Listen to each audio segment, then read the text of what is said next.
Capítulo 9. A Porta da Mudança. Certo dia, um homem muito sortudo caminhava pela praia, até que encontrou um lindo navio de cruzeiro atracado na areia, aparentemente abandonado. Curioso com a situação, ele embarcou nesse navio e reparou que nunca tinha sido usado. Na verdade, havia até um espaço reservado para pintar o nome do proprietário nele. O homem ficou intrigado, mas aceitou o presente que o destino tinha colocado em suas mãos. Após agradecer aos céus, sua primeira atitude foi escrever o seu nome. Assim, ninguém teria dúvidas de que ele era o dono daquela maravilha. Então, ele passou os próximos dias passeando por cada canto de sua embarcação, verificando como cada detalhe era minuciosamente pensado, e a cada olhada, o homem se sentia a pessoa mais sortuda do mundo. De fato, era. Porém, após poucos dias se passarem, e ele já ter conhecido cada parte do navio, começou a ficar entediado. Já conhecia todo o navio, já tinha mexido em cada detalhe, apertado todos os botões. Mas do que adianta ser dono de um monumento incrível que não muda em nada a sua vida? Um bem de um valor tão alto que nem se juntasse todas as pessoas que ele conhecia conseguiriam pagar, mesmo com 50 anos de salário. Se ao menos ele soubesse como fazer aquele negócio velejar, poderia conhecer o mundo. Era isso! Nesse momento ele pensou que o que precisava era saber como dar a partida e colocar o navio na direção dos destinos que sempre sonhou conhecer.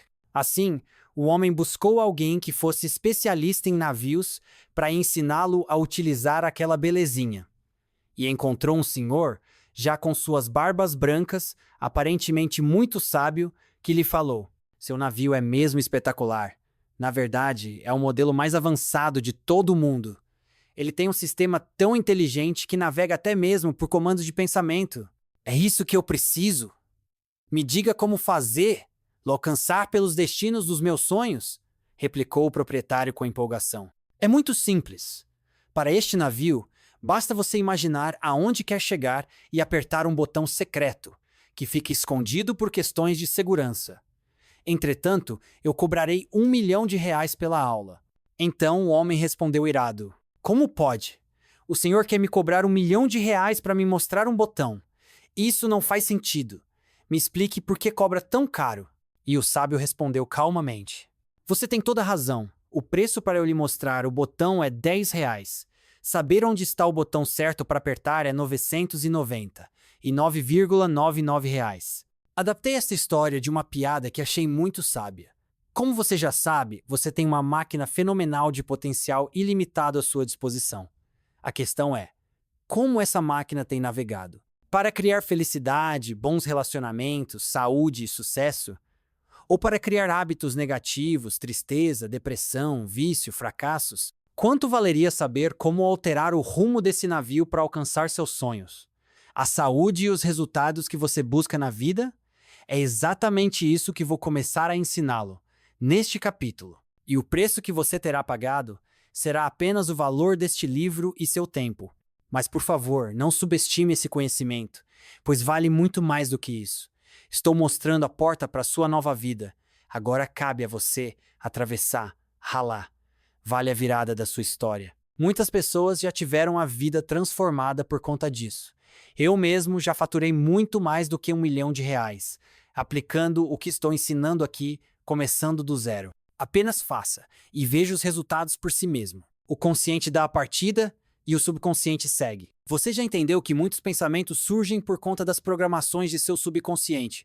Porém, você é livre para pensar quando quiser, até mesmo neste momento. Isso quer dizer que você pode controlar seu consciente. E uma vez que seu subconsciente está conectado com seu consciente, é possível guiá-lo e colocá-lo para trabalhar a seu favor. Afinal, este é seu papel como capitão do navio: colocar a embarcação na direção que você deseja e apenas permitir que ela continue no melhor caminho. Quero lhe dar um exemplo prático e que pode ser feito em qualquer lugar. Na verdade, uma ação muito simples, que reforça o que estou dizendo. Fique em pé, com ambos os braços relaxados.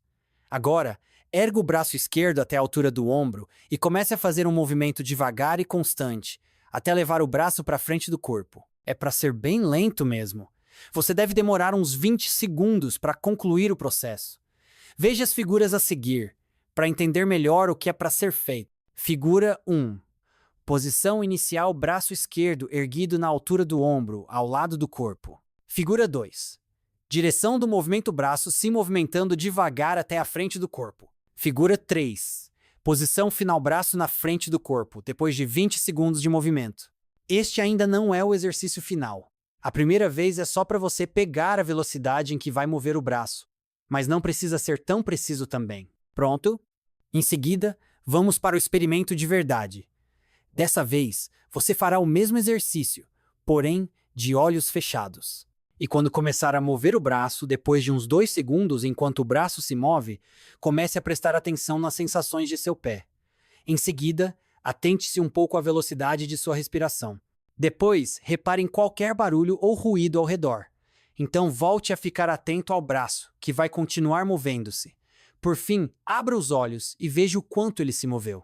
Veja só, você iniciou esse movimento de forma consciente. Esticou o braço e começou a movê-lo. Depois, mesmo que você parasse de prestar atenção no braço e direcionasse a atenção a outras coisas, o braço continuou movimentando-se.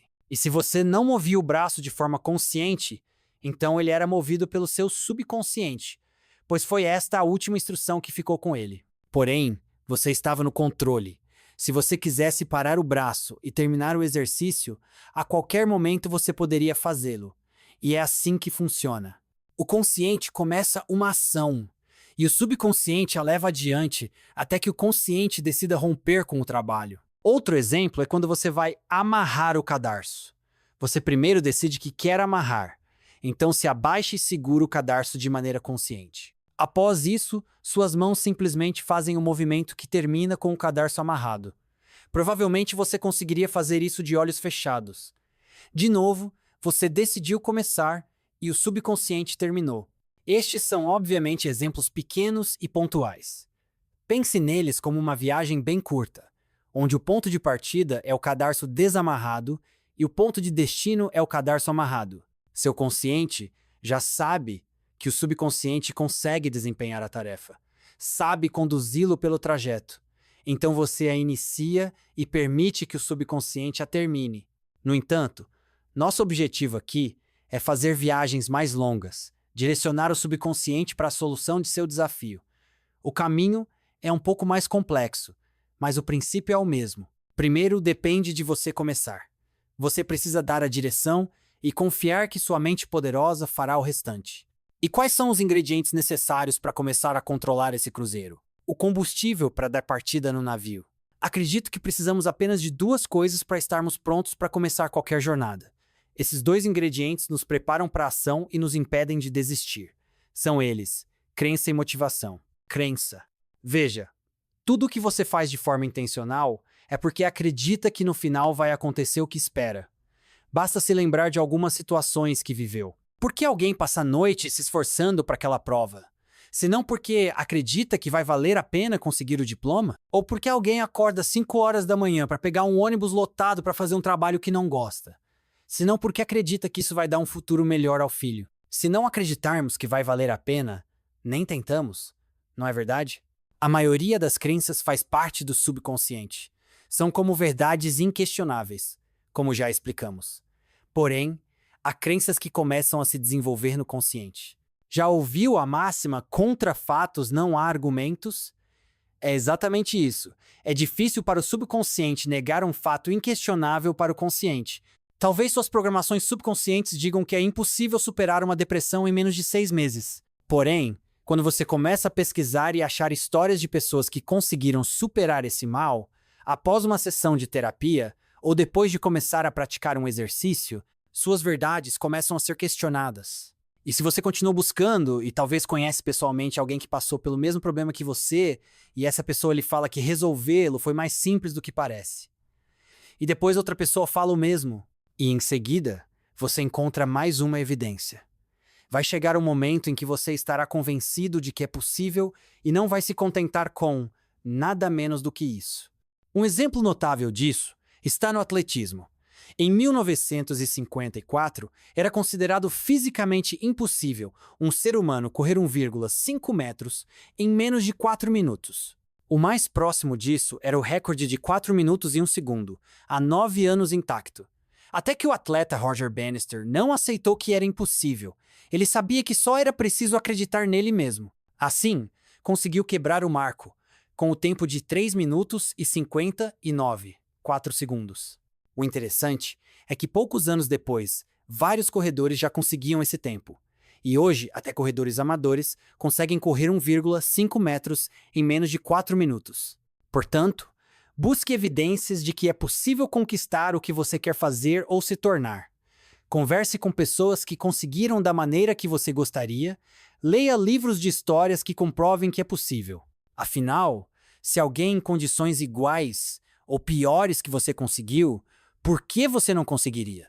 Eu comecei a me interessar pelo tema deste livro aos 13 anos, mas na época não havia nenhum conteúdo em português na internet. Só por volta dos 16 anos, por uma curiosidade, eu busquei na internet hipnose, em inglês, e me deparei com dezenas de artigos e fóruns dos quais participavam aprendizes que hoje são grandes nomes da área em todo o mundo.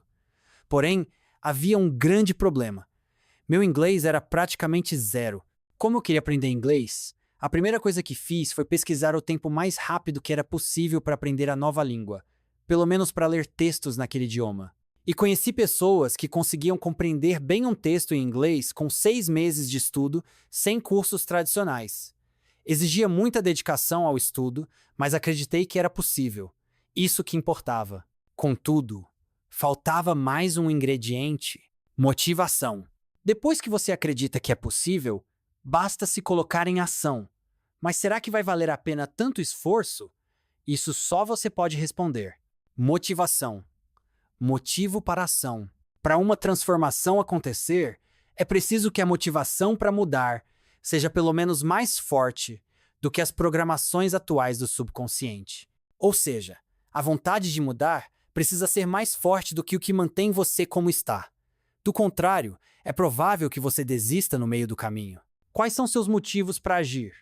Basicamente, é a motivação que vai carregar a pilha da força de vontade e manter você fazendo o que precisa ser feito. É por isso que muitas pessoas conseguem coisas incomuns quando estão muito motivadas. Por exemplo, uma mulher que fuma muito, desde a adolescência, não aguenta mais ouvir o marido, os familiares e os amigos dizendo que ela não deve continuar com o vício. Ela sabe que cigarro faz mal, todo mundo sabe, mas no fundo, está mais incomodada com essa pressão externa do que realmente motivada a mudar. Assim, ela tenta parar 1, 2, 3 vezes. E nunca consegue. Até o dia em que engravida. Ser mãe sempre foi um sonho para essa mulher, que não quer colocar em risco a saúde do filho. Então, como num passe de mágica, ela deixa o cigarro de lado sem nenhum tipo de dificuldade ou abstinência. Era a motivação real de que ela precisava. Mas depois que o filho nasce, volta a fumar. Eu conheço pelo menos 3 mulheres que se encaixam perfeitamente nessa história. A motivação de ter um filho era muito maior do que a motivação do subconsciente para manter Dala como fumante. Voltando à minha história, a hipnose e o desenvolvimento da mente eram minha paixão, eu poderia ler sobre o assunto por 10 horas seguidas. Eu imaginava como seria quando eu tivesse consumido todos aqueles textos e dicas de nível internacional na época, ainda não era comum vídeos na internet. Isso me fez buscar online várias dicas e métodos para aprender inglês sozinho. Resultado? Em 1 ano eu já estava lendo livros em inglês sobre o tema. Então busque a real motivação para você sair dessa infelicidade. Busque realmente por isso, porque poderá encontrar mais um detalhe que abafa sua determinação. Ganho secundário. O que você ganha se mantendo na situação em que está? Já ouviu dizer que tudo tem um lado bom? Isso é o que chamamos de ganho secundário. Mas o problema é se o lado bom atrapalha aquilo que você realmente quer. Isso é mais fácil de entender com exemplos. Imagine um funcionário público que não aguenta mais sua função, muito menos o chefe, e desenvolve uma depressão.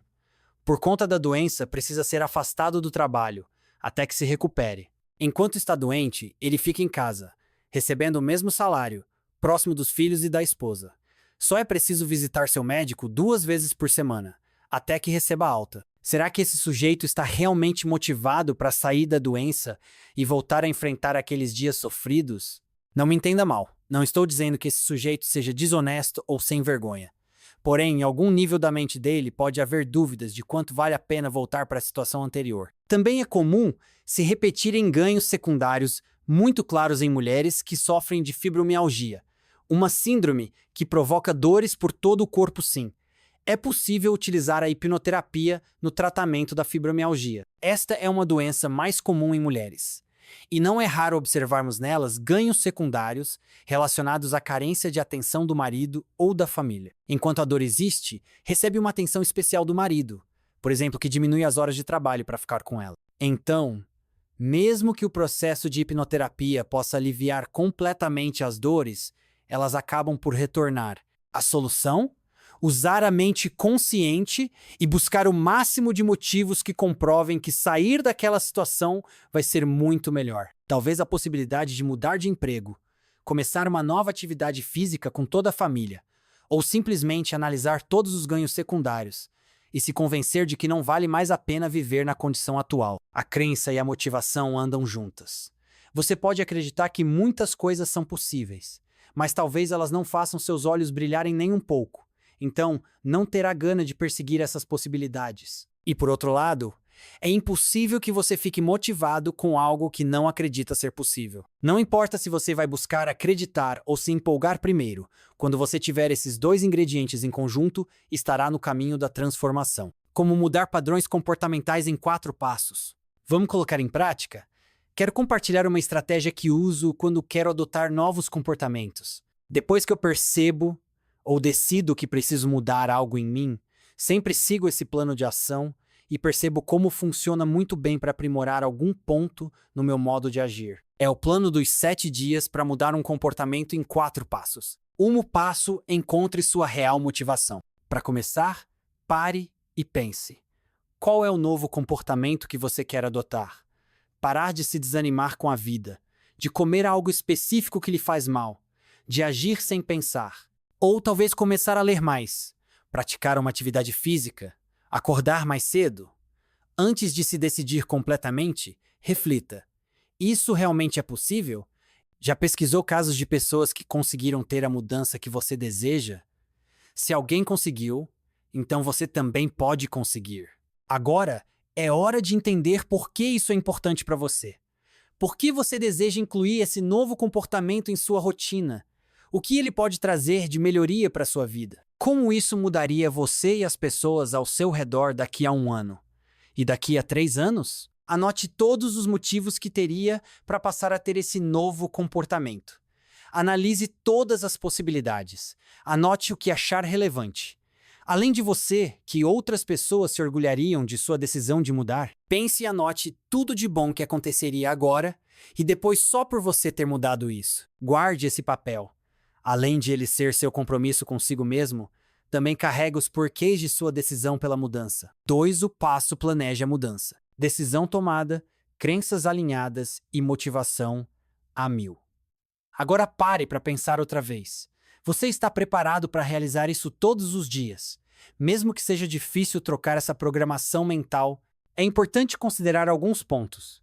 Comece anotando os nomes das pessoas que podem atrapalhá-lo nessa missão. Como evitar que elas o prejudiquem? Ou que o deixem desmotivado? Terminada essa parte, vamos pensar em pontos como quanto é possível se dedicar a esse comportamento.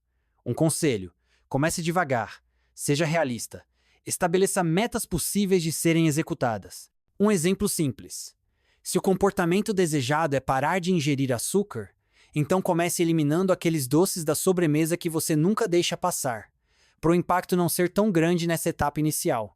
Próximo ponto: anote as situações que podem lhe atrapalhar no cumprimento do plano. E pense como você vai manter seu comportamento mesmo nessas situações. No caso do açúcar, por exemplo, imagine a seguinte situação. Na semana do início da execução do plano, haverá o casamento de uma amiga, com um incrível buffet de doces. Já que esperou até aqui, talvez não valha a pena esperar mais uma semana para começar? Pense bem a respeito. Seu mundo não vai cair se você decidir adiar o início do plano de mudança por um tempo. O mais importante é fazer bem feito, começar e não mais parar. E o último ponto do planejamento: como você manterá o compromisso com essa decisão mesmo naqueles dias desafiadores? Voltando ao exemplo, quando for convidado para festas novamente, como você agirá? Avisará seus amigos sobre sua dieta? Comerá bem em casa para perder o apetite pelos doces? Depois de tudo planejado, visualize a seguinte cena: você tendo cumprido seu plano, com todas as metas alcançadas. Realmente imagine o resultado. Tudo aquilo que pensou no passo anterior. Você se olhando no espelho e se sentindo muito especial. Agora, imagine você anunciando a novidade para as pessoas mais próximas. Veja na sua mente como elas estão orgulhosas de você, felizes com sua mudança. Visualize-se comemorando, afinal, você conseguiu. Parabéns. Sinta-se bem por isso. Como você já sabe, a imaginação acessa o subconsciente. Essa visualização vai ativar mais sua motivação e sua força de vontade, e você pode repeti-la sempre que desejar. 3. O passo comece. Chegou a hora de começar. Faça um esforço, não perca o foco. Fique de olho em sua programação mental. Pense nos muitos ganhos que você terá. O primeiro objetivo é se manter 7 dias no controle. Registre o processo. Anote a conquista de cada dia. Pensando em lhe ajudar, ofereça o acesso ao aplicativo plenamente gratuito. 32 desenvolvido exclusivamente para apoiar a execução de seu plano de mudança. Tenha orgulho de cada conquista. Sinta-se feliz a cada dia que marcar que seguiu com seu compromisso. 4. Passo hora de celebrar. Quando atingir a marca dos 7 dias em construção de seu hábito, comemore o feito. Por mais simples que seja a comemoração, não deixe passar em branco. Reserve parte do seu dia para fazer algo que você adora, mas não faz há muito tempo, como ver um filme legal, se dar um presente, sair com um amigo que você não encontra há meses. Pode ser até tirar uma hora do dia para ficar sozinho, relaxar, agradecer a Deus pela conquista. É você quem sabe qual é a melhor forma de festejar o resultado alcançado. Mas atenção, esse momento não pode significar um boicote à sua mudança de rotina.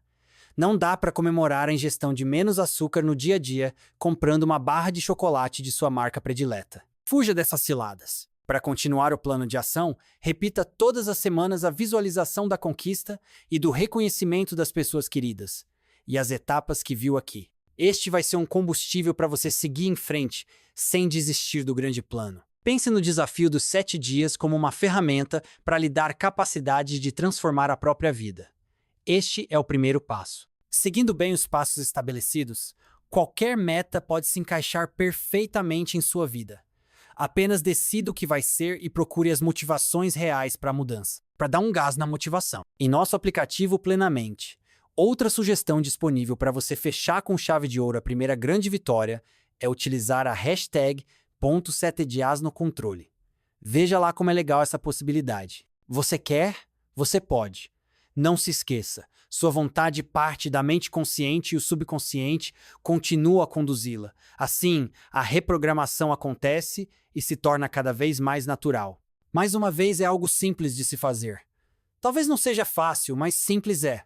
Você consegue. Mas, para ajudar ainda mais e deixar tudo um pouco mais fácil, que tal utilizarmos a hipnose para mudar a programação aí direto no subconsciente? Achei que você gostaria disso. Por isso, nesse aplicativo você vai encontrar também áudios de auto-hipnoterapia, com os quais eu ajudo a reprogramar direto na fonte da sua mente. Finalmente, em paz com a balança. Passar a comer menos e perder aqueles quilinhos a mais é, sem dúvida, um desafio e tanto. Nesse ponto, temos lá no fundo, no nosso inconsciente, um pouco da programação aprendida nos tempos das cavernas, nas quais era preciso comer enquanto havia alimento. Depois o corpo fazia de tudo para estocar esse alimento em forma de gordura. Afinal, não se sabia quando haveria comida novamente. Acontece que, em alguns casos, além dessa memória ancestral em prol da comilança, há outros fatores em jogo. Questões realmente difíceis de serem resolvidas. É exatamente essa a história da Cláudia. Aos 21 anos, ela era solteira e estava 20 quilos acima do peso ideal. Já havia procurado emagrecer por 5 vezes, seguindo métodos diferentes em cada uma dessas tentativas. Não deu certo. E a frustração só aumentava. Ela se sentia fraca, ansiosa, impotente diante da situação. Para Cláudia, era como se cada pessoa que cruzasse seu caminho a estivesse julgando o tempo todo. Ela não se sentia atraente, muito longe disso. Achava que homem nenhum se interessaria por ela. Não gostava de se olhar no espelho. Comprar roupas, então, nem pensar. Só entrava em alguma loja quando as calças e blusas sempre folgadas que ela usava para trabalhar pareciam velhas demais. Não havia prazer algum nisso, pelo contrário. Depois de 2 anos fazendo terapia com uma psicóloga, Decidiu, com o apoio dessa profissional, conversar com um hipnoterapeuta. Estava claro que a obesidade de Cláudia só podia ter origem em questões mais profundas, guardadas em sua mente subconsciente.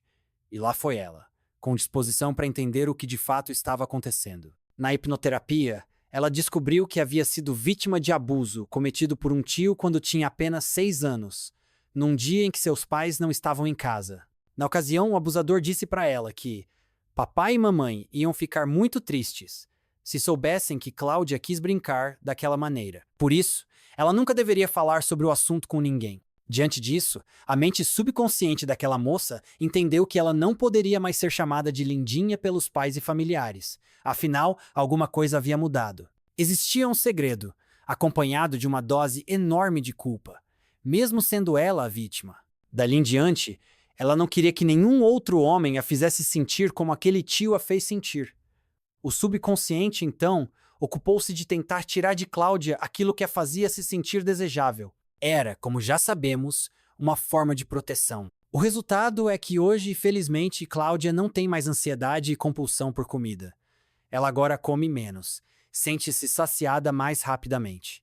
Eliminou 15 quilos em 6 meses, sem grandes esforços, sem perceber. Outra mudança significativa foi começar a fazer atividade física, mais especificamente natação, por se sentir muito parada. Hoje se considera uma mulher bonita e atraente, e livre daquilo que a atormentava.